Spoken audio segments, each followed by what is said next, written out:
Maayong adlaw mga ka-code eskwela.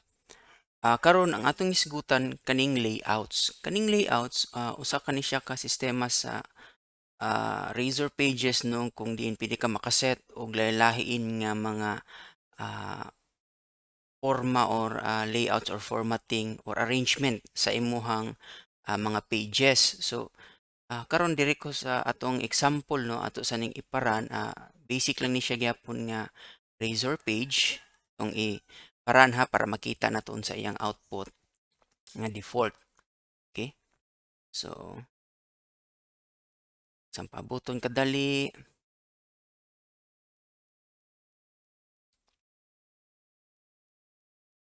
Okay? So mo ni siya no. So natay default diri nga index page. Karon ah, para makita nato no nga pwede ta mag-apply og lahi nga layout sa lahi nato nga mga pages ato ning i-click ning privacy. So nakita ninyo no nga ang privacy lahi pud siya og porma na atay example diri natay kanang menu diri sa left side. Okay? So balik ta dito sa home or sa index mo ni siya tapos privacy inga siya diyang porma.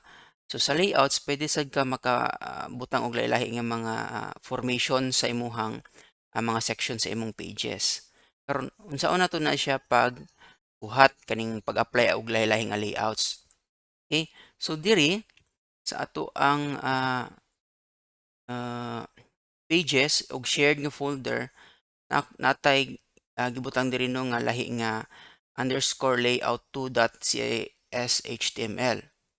So kung i-open nato ni halos magkapareha lang ni siya sa kaning layout.cshtml.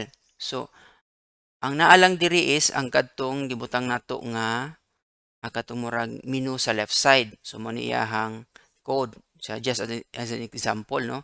So karon para ma-apply nato ni siyang layout2.cshtml adto ta sa ato ang for example ang katong privacy nga page.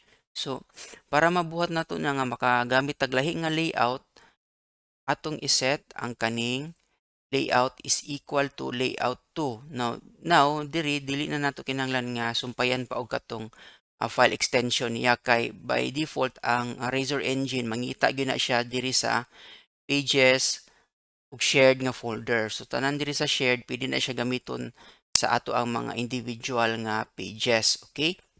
So ingana, so kung gusto na pud ka magamit or supply og lahi nga layout, same lang imong buhaton, mag-add kag another layout and then diri sa imong individual nga page, iset lang nimo siya diri sa layout is equal to ang katong pangalan sa imong layout. So ingana siya.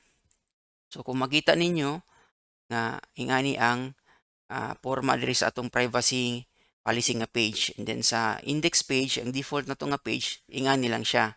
Okay, so ingana ang gamit sa layouts. Pwede ta makaset og lahi-lahi nga mga formatting okay, sa atong mga section sa mga pages nato. Okay? So ingana ang layouts.